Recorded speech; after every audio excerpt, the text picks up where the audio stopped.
activists that are standing with the family of Jalin Seabron, and we as a community are making sure that we are listening empathically and following the lead of the family as they go on this long journey of justice.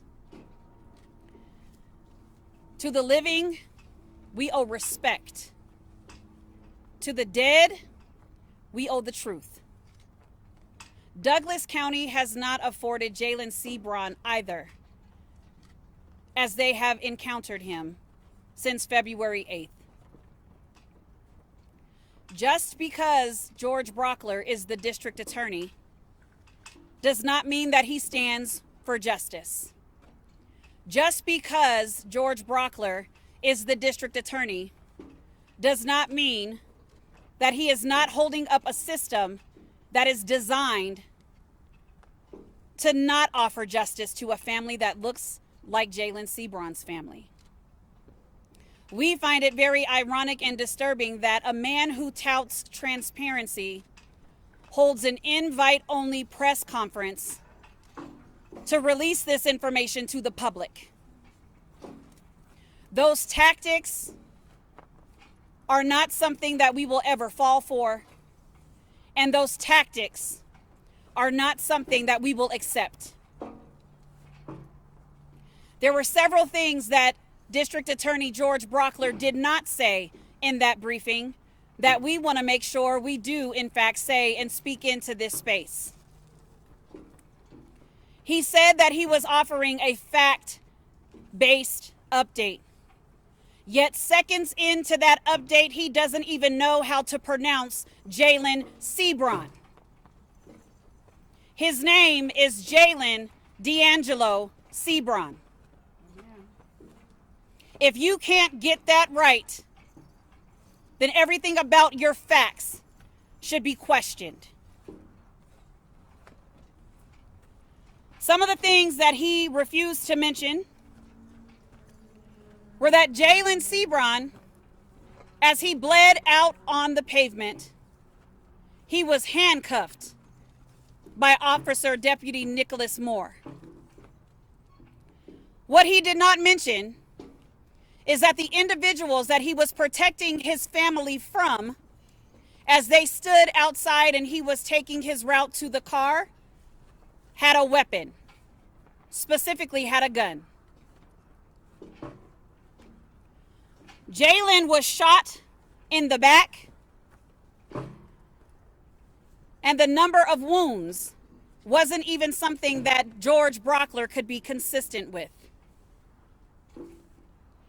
If you read the CIRT investigation report, at the top of page 6, you will see that Jalin Seabron was misquoted. At no time did Jalin Seabron make a specific threat to anyone. They have the body cam footage, and they should have been able to ascertain that what Jalin Seabron actually said that night was, "I warned you, back up." That is not someone who is making a threat. That is someone who is showing restraint. Jalin Seabron did everything he could to ensure that he did not fire his weapon that night, and he didn't. They also failed to mention that Jalin's pulse was not checked until 40 minutes after he had been shot. They did not mention that it wasn't until 40 minutes after he was slaughtered that someone tried to do any type of life-saving measures.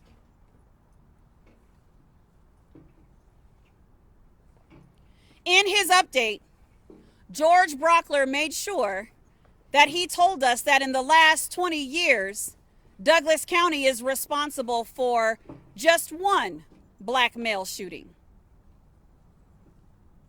We didn't bring up race, but since you did, George Brockler, I feel compelled to say that one is too many. I also feel compelled to remind you that we see when you show restraint to our white counterparts. And that is not isolated to James Holmes. We see when our white counterparts are actually threatening the officers, menacing vehicles against the officers, holding weapons, yet they are still being detained alive. Just recently in this county, there were 2 high school students that shot people inside of a school, and those students were detained alive. Let me be clear, I am not asking you to shoot our white counterparts. We are demanding that you stop shooting us and show us the same restraint.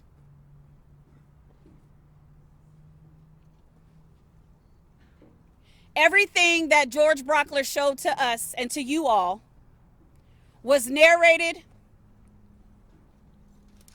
and he referenced countless freeze frames as if that was real-time activity. We implore you to watch the video for yourself. We implore you to read the CIRT investigation for yourself. And lastly, George Brockler said that he could not conceive what kind of pain this family is going through. George, that is something that we agree with. But I will tell you that you can't conceive it because you're so damn busy curating it. The community has deemed this an unjustified and unlawful shooting. We don't need your permission to pursue justice. We will pursue justice. And if you are not on our side, then you are opposing justice. Amen. And with that, I am going to turn this over to Jalin Seabron's father.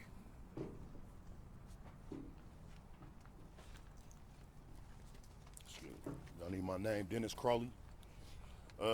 Yeah. Touch not my anointed. Bring no harm into my prophet, says the word. Jalin was such a beautiful soul. The way that Douglas County has chosen to handle this is despicable. Shame on everybody involved. Jalin deserved much better. He was gunned down like a dog, and no humanity was shown in Officer Nick Moore's heart. Nick Moore, if you're afraid of my community, resign. Don't become a police officer. Jalin's name and legacy will live, and I pray that everybody involved will be judged by the Most High. Amen. Amen. Amen.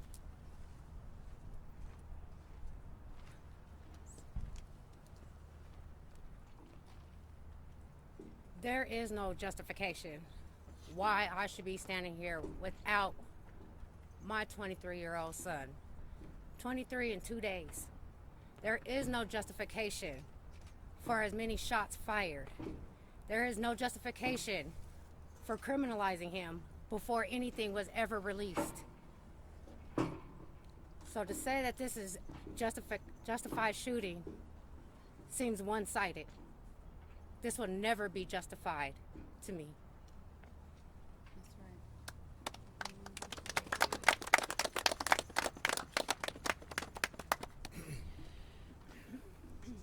Next, you will hear from Tyrone Glover.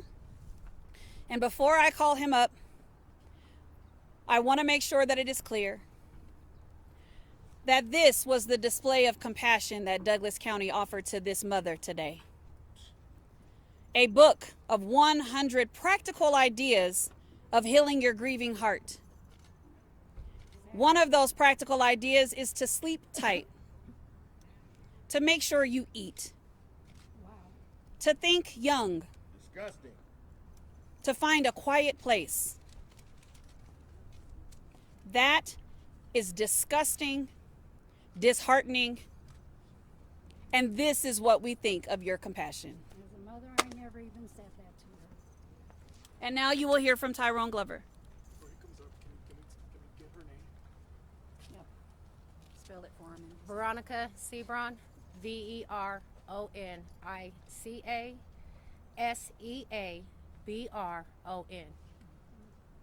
Thank you.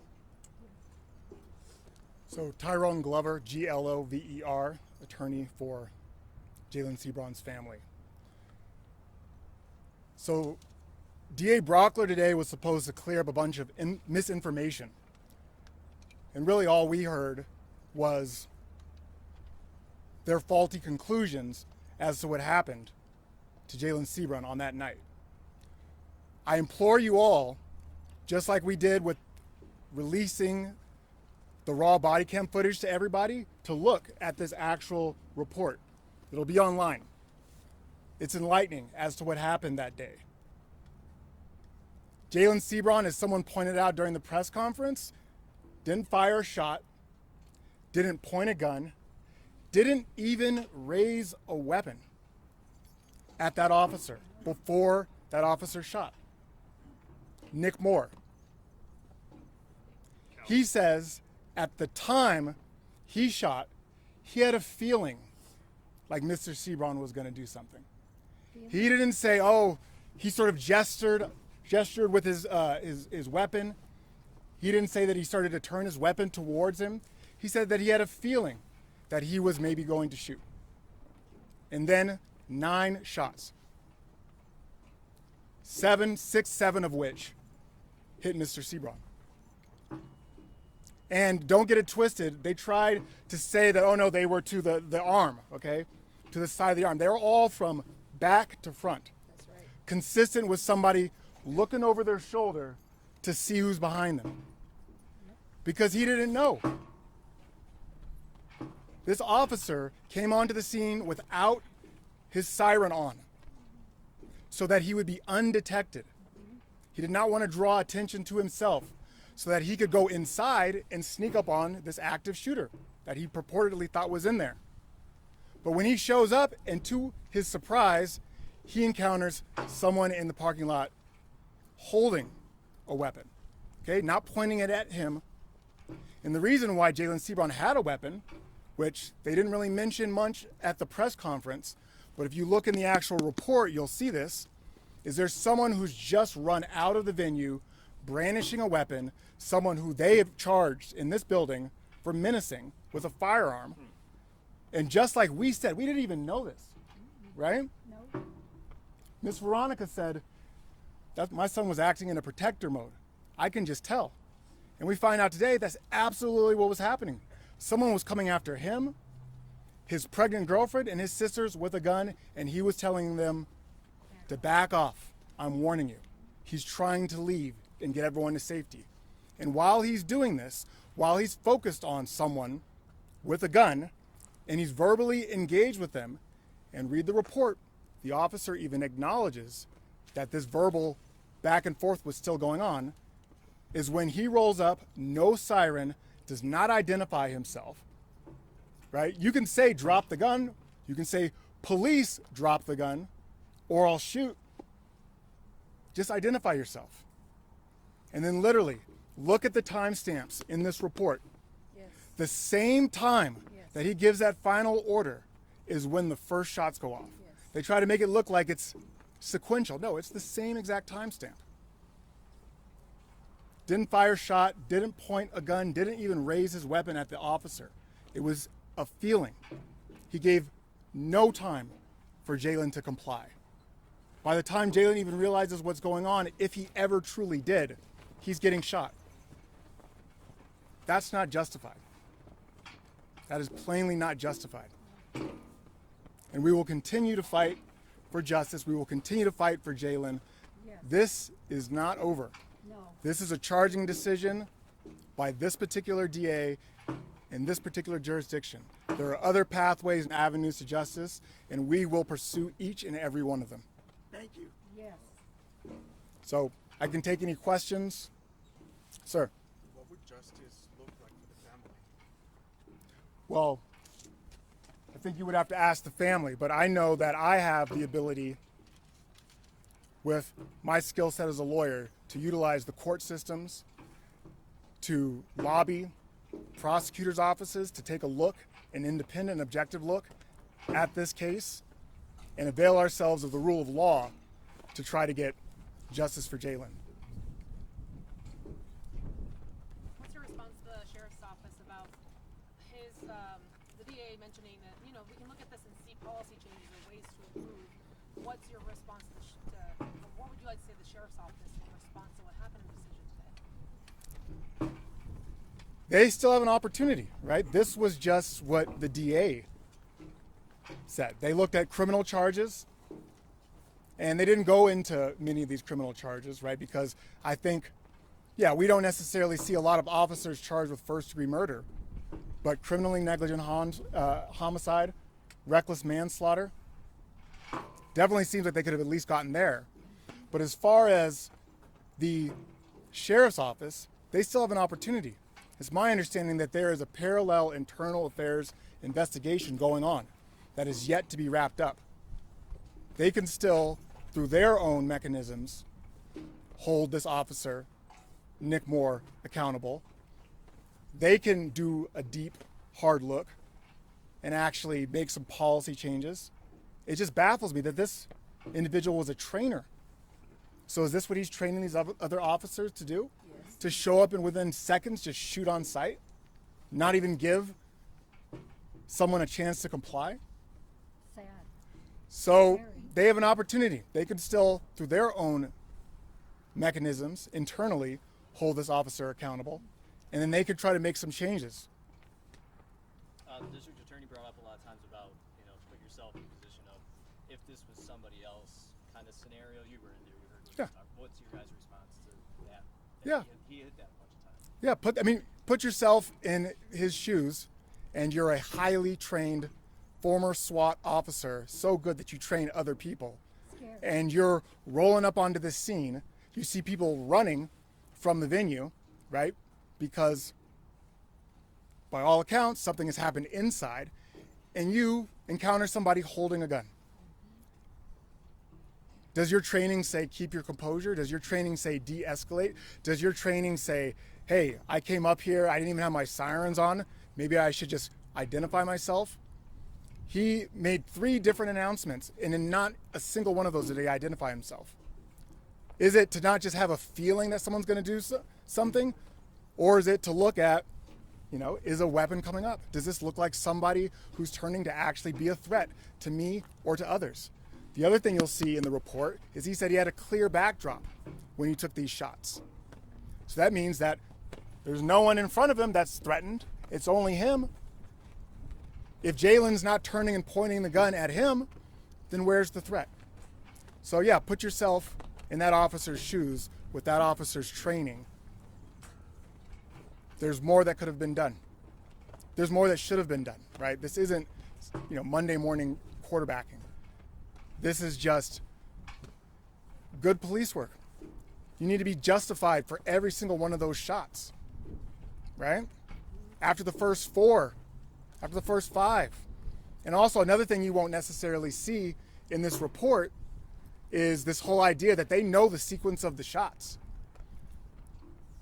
DA Brockler tried to say, obviously the first shots were the ones to the arm and that spun him around, and the one to the back, those were the latter ones. That's convenient, but think a really highly trained SWAT officer who is trained to shoot where? Center mass, that's where he's aiming. And guess where the first shot, what I think the first shot is directly through the back. Goes in and out, severs the spinal column. I think that that's the first shot. And that's what turns him, and then he gets shot up and down his side. You didn't deny it. But no one, they don't know. They can't say one way or the other. But there were 9 shots, all aimed at his back, and all of the shots go from back to front. And we also don't have to wonder. We know. We also don't have to wonder hypothetically what we have said if he didn't respond, because we've seen it from this county. They know how to show restraint. There was a conscious choice made not to show restraint. This county was just recently involved in an active shooter situation at a high school, and they showed restraint. We don't have to pretend like we don't know why restraint was not used in this particular case. We don't have to pretend. George knows that. We do not have to pretend. So if he wants to continue to push out hypotheticals, we can just simply look at their history and the way in which they actually are trained to show restraint and when they're not. Sir, can you please, just because visually it helps us, in general terms, run through the story of the first sign of trouble inside to the point where he was shot? Just, can you tell that story in general terms? What his activities were? Yeah, so my understanding of his activities, he's there celebrating his birthday. They're bowling, probably having some drinks. Obviously, his pregnant girlfriend isn't drinking. She's the driver. And then there is this incident. He is not witness to it, but his sister is party to it. There's chaos inside, and Jalin, the protector, tries to get his loved ones out of there. So he goes, and this, I think some of this is actually in this report, gathers up their things, and they're now leaving. And they get outside. There are some individuals who are involved in this incident who are not too happy about what happened, and they are now coming after Jalin, his sisters, and his pregnant girlfriend. And what we see on the video is him holding the weapon, telling them to back up. I warned you. You see them come out of the venue and kind of stop quickly and start to move backwards. And it's almost like Jalin probably thinks that they're backing up because of his commands, but maybe what they see over his shoulder is this officer pulling up. But what we don't know, and we actually found out today, and what they could have probably released when we had the body cam out for all these weeks, is that one of those individuals that came out of the front door of Main Event had a gun and was brandishing it and was threatening Jalin and the group that he was with. And Jalin doesn't turn and start shooting. No, he tells them to back off. I'm warning you. Those individuals back off. He's still kind of engaged with them verbally, and he's going to get into the car. While he's doing this, an officer's vehicle that shows up, and this isn't like a black and white, police cruiser. This is one of those all black ones. The lights are on, but no siren, so it kind of comes up silently. Officer doesn't announce himself. Jalin is very much, like if I'm Jalin, focused here on the threat that's coming out of the front door. This officer is behind. He yells, drop the gun, and then on the last one, as Jalin kind of peeks over his shoulder to see who's behind him, shoots 9 times from back to front. But that Can you weapon, plug into that story where he retrieved his weapon? Just at what point he retrieved The officers retrieve his weapon? Jalin? Well, I believe, and we don't necessarily know that sequence of events. What we know is at some point when he is leaving the venue and has perceived that there is a threat, and we see the threat come out of the front door, he has taken his weapon out and he is brandishing it in a defensive posture against these individuals that are in hot pursuit of them. So that's my understanding of the timeline. And you want to talk about misinformation? This information that we got today is actually a bit enlightening as to the type of threat that Jalin and his girlfriend and sisters were under as they were just trying to leave safely, regardless of what his sister is alleged to have done in there. They were at that moment just trying to leave safely so no one else got I hurt. don't think he knew what was going on in the girl's bathroom. Yep. at the time. He didn't know. He wasn't in there. He didn't know what happened in the girl. He just knew he needed to get his loved ones out of there, Yep. and that's what he was doing. A few logistical questions. Obviously, the family has been here before demanding answers from Douglas County Sheriff's Office. Knowing that we're going to pursue justice perhaps in other ways with other districts, does the conversation stop here with Douglas County, or do we want still more accountability from this office specifically, or conversation stops, we move elsewhere to pursue justice? So we're not done with Douglas County. This was the 23rd Judicial District. This was George Brockler making a decision not to charge this officer criminally. So Douglas County's investigation is still going on. This officer can still be terminated, can be sanctioned. They can make some sort of finding there. They can change policy. So my understanding is that is coming shortly, but no, we're not done with Douglas County. They can still try to do something about this. They're not off the hook. And from the lens of the community, we are going to make sure that everybody is held accountable, and anyone that does not want to lean into justice and leverage their platform or their purpose for justice, we will make sure that everyone is held accountable. We anticipate that Jalin Seabron's name will be national. It already is. And so we are calling on anyone and everyone that has platform and purpose to speak into this space and demand justice just like we are. To build upon that, you mentioned that this is going to garner some national attention. I mean, what's the message? What's the message we want to send to the nation, to even the world for that matter, that this is unjustified? And stop killing our people. That's the message in itself. This is unjustified.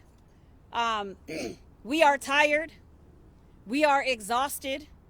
We will not cower to any of this. So for the nation and for the world, we are telling them that Jalin Seabron should be alive, period. Just a quick thought about, Tyrone, what you heard in terms of the debriefing or press conference. It seems as though DA Brockler was talking about what the officer didn't know, and he was basing it on all of the information he was taking in at the time. How does that narrative land with you? And then also, what is your narrative as it relates to what you heard taking place in there? So I think that in ways, looking at what the officer was perceiving and what the officer knew at that moment in time is definitely the primary relevant question. But in understanding and giving credibility to that officer's version of events and what they remember, you can look at stuff that is sort of contextual and surrounding it. So where the officer, I think he said maybe Jalin made eye contact with him at some point before he went up behind him. But we know that Jalin was focused on a threat directly in front, a lethal threat directly in front of him. So in the version of events that I think we believe is correct, where he didn't even see the officer, that context goes to supporting this notion that he was not focused, right? They want to talk about how the officer was laser focused and didn't see this and didn't see that. What about Jalin being laser focused on this person with a gun directly in front of him and blocking other things out and just thinking about protecting his loved ones, right? So the context matters. But even if you look at just plainly what the officer observed and what they thought happened, they thought that there had been a shooting inside. People were obviously leaving the venue. He confronts somebody in a defensive posture who's focused on the front. If this was somebody who was just like an active shooter shooting his gun off, he could have been doing it right there, but instead he's standing there, he's not acknowledging, and he's actually verbally engaged. You'll read that in the report, verbally engaged with this individual in front of him. So then to go right from that to just shooting that individual 9 times when they haven't raised a weapon, they haven't turned and pointed a weapon, there's no imminent threat at that moment in time, that's plainly unjustified. It's such an interesting report. It's kind of weird because you read the facts, you're kind of like, okay, no, there wasn't given this time to comply, and oh yeah, they didn't show up with the siren on because they were trying to, show up in a way that was unnoticed.